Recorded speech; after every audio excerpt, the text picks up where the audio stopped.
Alors, bonjour et bienvenue pour cet autre enseignement. Aujourd'hui, le titre du message de l'enseignement, comme vous avez vu en introduction, c'est « Les trous exposés de la doctrine de l'enlèvement prétribulationnel », une analyse de 1 Thessaloniciens chapitre 1, verset 10 et 5, verset 9. Et en entrée de jeu, c'est intéressant de voir comment la fausse doctrine de l'enlèvement, avant la période des tribulations ou pré-tribulationnelle, est parsemée de trous. Tout d'abord, il est dit que l'enlèvement délivre de la période des tribulations. Et pour ça, ils ont utilisé les versets que je vous ai mentionnés précédemment. Et puis, on parle aussi d'un second avènement, parce qu'on parle d'un premier retour de Jésus, qui est l'enlèvement, et on parle d'un second retour de Jésus, et pour celui-ci, on dit que cet avènement délivre Israël de Satan, de l'Antéchrist et des armées de la tribulation. Malheureusement, pour ce second avènement, il n'y a aucun passage pour soutenir ce point. Et c'est là un trou important de cette doctrine. Un trou important, et d'ailleurs, vous avez vu l'image, un seau avec plusieurs trous, et c'est un peu ce que représente cette doctrine, c'est un seau troué avec plusieurs trous. Et pas juste un, là. Pas juste un qui peut amener, qui peut être étanché d'une certaine façon. Non, c'est plusieurs trous qui ne peuvent pas être étanchés. Et ce qu'on voit ici, c'est là un trou important de cette doctrine. Parce qu'on ne peut pas affirmer une chose comme étant biblique sans avoir de passage qui soutient nos dires.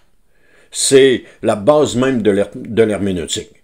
Tu ne peux pas affirmer quelque chose. Alors, ici, on affirme, les adeptes de l'enlèvement prétribulationnel affirment que le premier retour de Jésus, l'enlèvement secret pour enlever l'Église, ne peut pas être corroboré par aucun verset de la parole de Dieu. C'est pas mentionné dans la parole de Dieu. Et aussi que le deuxième retour, c'est le retour pour délivrer Israël de Satan et de l'Antéchrist et des armées de la tribulation.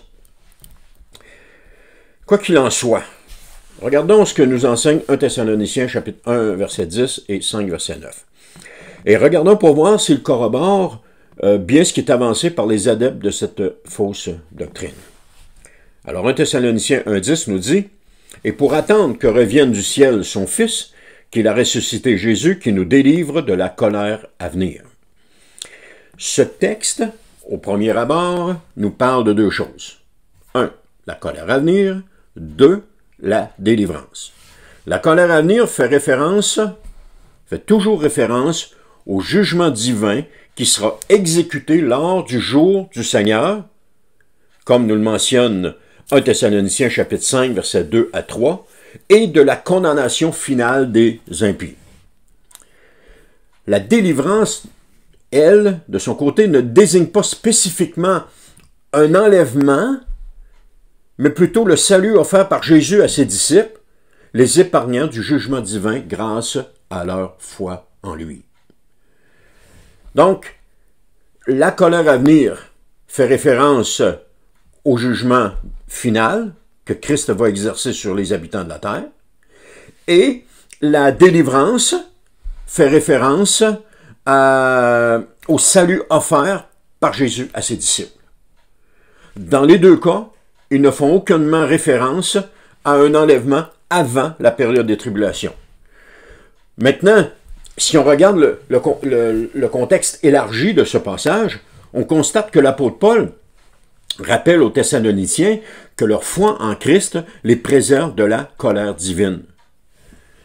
Puis, ce verset s'inscrit dans une perspective eschatologique générale, mais toutefois, et c'est important de le mentionner, sans préciser le moment exact où cette délivrance se produira. Ce passage n'affirme pas un enlèvement avant une période de tribulation terrestre. C'est complètement faux d'affirmer cela et d'utiliser ce passage pour appuyer le fait que l'enlèvement délivre les croyants de la période de tribulation. Parce que, la raison est simple, parce que ni le passage, ni le contexte ne font mention de cela d'aucune manière. Alors, C'est un bel exemple qu'on a ici de la façon dont on peut sortir un passage de son contexte et lui faire dire une chose qu'il ne dit pas réellement. Lui faire dire que ça confirme l'enlèvement avant la période des tribulations. Il ne dit pas ça. Ni le passage, ni le contexte ne dit ça. Quelqu'un m'a dit un jour, oui, mais il ne faut pas juste regarder un passage, il faut regarder l'ensemble des passages. Oui, mais si l'ensemble des passages sont sortis de leur contexte, ça n'a donc aucune valeur. On ne peut pas les retenir d'aucune façon. Il faut donc les regarder un à un pour voir est-ce qu'ils sont sortis de leur contexte. Si oui, on les biffe, on les tasse, on ne peut pas les utiliser. Et c'est ça le problème avec les fausses doctrines. Ils utilisent toujours le même modus operandi, c'est-à-dire qu'ils prennent un verset, qu'ils le sortent de son contexte et qu'ils lui font dire une chose qu'il ne dit pas. Ça prend pas beaucoup de discernement pour s'apercevoir de ça. Ça se voit tout de suite. Lorsqu'on regarde le passage et son contexte et qu'on voit qu'il ne parle pas de cela du tout, on peut tout de suite mettre l'étampe dessus. Fausse doctrine. L'autre passage utilisé pour appuyer que l'enlèvement délivre de la période des tribulations, c'est 1 Thessaloniciens, chapitre 5, verset 9, qui nous dit « Car Dieu ne nous a pas destinés à connaître sa colère, mais à posséder le salut par notre Seigneur Jésus. » Alors faisons le même exercice que pour le passage précédent, puisque ceux-ci sont utilisés pour appuyer le fait que l'enlèvement délivre l'Église de la période des tribulations. Et tout comme l'autre passage, on va voir qu'il y a deux choses que nous pouvons voir. La première, encore une fois, la colère, et la deuxième, les croyants destinés à posséder le salut. Et la colère, mentionnée ici, fait référence au jugement final qui est réservé aux impies. Un peu comme nous dit 1 Thessaloniciens, chapitre 5, verset 3, « Lorsque les gens diront paix et sécurité, alors la ruine fondra subitement sur eux, comme les douleurs saisissent la femme enceinte, et aucun n'échappera. » Donc, on voit que le jugement final est réservé aux impies et que personne ne va pouvoir passer à travers les mailles du filet. Tous vont passer en jugement. Tous.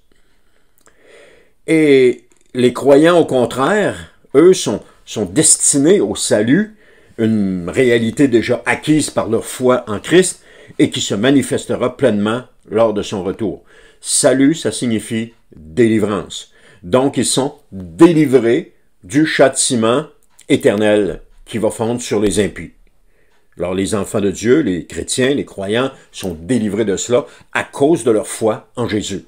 Et d'ailleurs, tous ceux qui mettent leur foi en Jésus sont délivrés de ce moment-là. Tout comme l'autre passage, regardons maintenant le contexte élargi pour voir s'il mentionne bien, de quelque manière que ce soit, que l'enlèvement se produirait avant la période des tribulations. Alors, de cette façon, dans ce contexte, Paul parle du jour du Seigneur comme d'un événement qui est soudain et inéluctable, qui surprendra les incrédules, mais non les croyants. Ce moment ne devrait pas surprendre les croyants, parce que les croyants sont des enfants de lumière, nous dit 1 Thessaloniciens, chapitre 5, versets 4 à 5.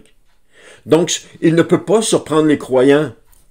Et l'accent de ce passage ou de ce contexte est mis sur leur préparation spirituelle et non sur un calendrier détaillé des événements. Donc, on ne peut pas inclure ce passage dans le calendrier de l'enlèvement pré-tribulationnel. Et d'ailleurs, rien dans le texte n'indique un enlèvement de quelque façon que ce soit avant la période des tribulations. À ce moment-ci, la question que nous pouvons nous poser, c'est pourquoi ces versets ne soutiennent-ils pas explicitement un enlèvement pré-tribulationniste, c'est-à-dire un enlèvement avant la période des tribulations? Il y a trois raisons à cela. Premièrement, le concept de la colère.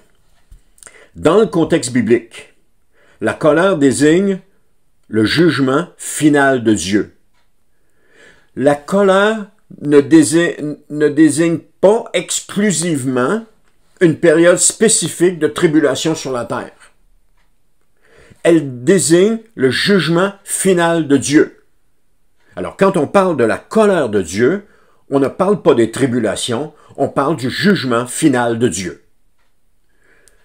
Et ces versets aussi ne décrivent pas un enlèvement préalable pour échapper aux épreuves terrestres, mais la délivrance spirituelle des croyants, mais plutôt de la délivrance spirituelle des croyants face au jugement éternel. Donc, lorsqu'on utilise le passage 1 Thessaloniciens 5.9 ou 1 Thessaloniciens 1.10 pour dire que l'enlèvement est pour nous délivrer de la colère de Dieu en faisant allusion à la période des tribulations, c'est complètement faux. C'est complètement faux, c'est une très mauvaise utilisation, c'est sortir le verset de son contexte et lui faire dire quelque chose qu'il ne dit pas. C'est aussi simple que cela. Le deuxième point, c'est une absence d'un calendrier clair.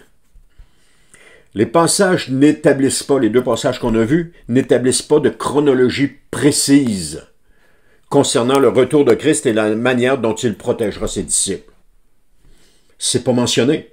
Alors, si on avance ça, on fait dire au passage une chose qu'il ne dit pas. Mais au contraire, les passages appellent les croyants à une vigilance constante et non à une attente passive d'un enlèvement imminent avant la période des tribulations.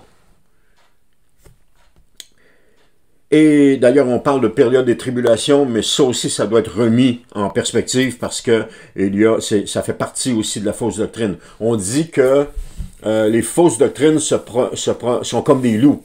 Ils se promènent en meute. C'est-à-dire que lorsqu'il y a une fausse doctrine à quelque part, il y en a d'autres qui suivent. C'est inévitable. Et quand c'est Jacques ou Pierre qui dit que le lion, pas le lion, le diable cherche qui il va dévorer, eh bien, c'est un peu ça. Il va dévorer avec les fausses doctrines. Et il n'y en a pas juste un. Quand un loup s'attaque à une bête, il y en a plusieurs qui s'attaquent à la bête. C'est pas juste un, comme on prend un lion, par exemple, qui s'attaque à un gros buffle.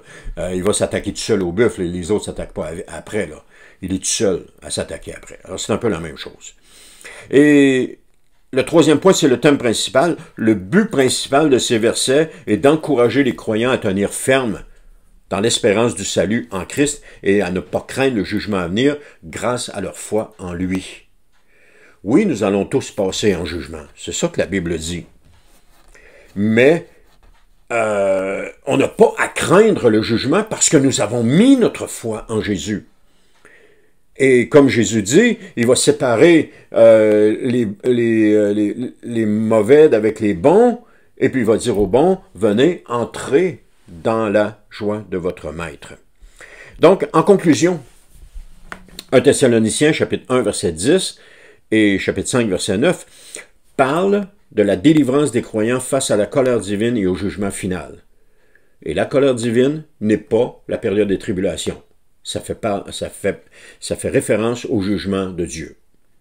Toutefois, ils ne soutiennent pas explicitement l'idée d'un enlèvement de l'Église avant la période des tribulations. Si on les prend pour affirmer cela, on les sort de leur contexte et on leur fait dire une chose qu'ils ne disent pas. Donc, ces versets doivent être compris dans le cadre plus large de l'espérance chrétienne et de l'appel à la vigilance. Ils ne devraient pas, en aucun temps, être interprétés comme une preuve définitive de la doctrine pré-tribulationniste, mais plutôt comme une assurance que, en Christ, les croyants sont préservés de la condamnation éternelle. C'est ça que les passages disent. Donc, on ne peut pas les associer à la doctrine de l'enlèvement pré-tribulationnel, malheureusement. Ou heureusement. Alors, merci d'avoir été à l'écoute et puis on se dit à la prochaine pour une autre vidéo.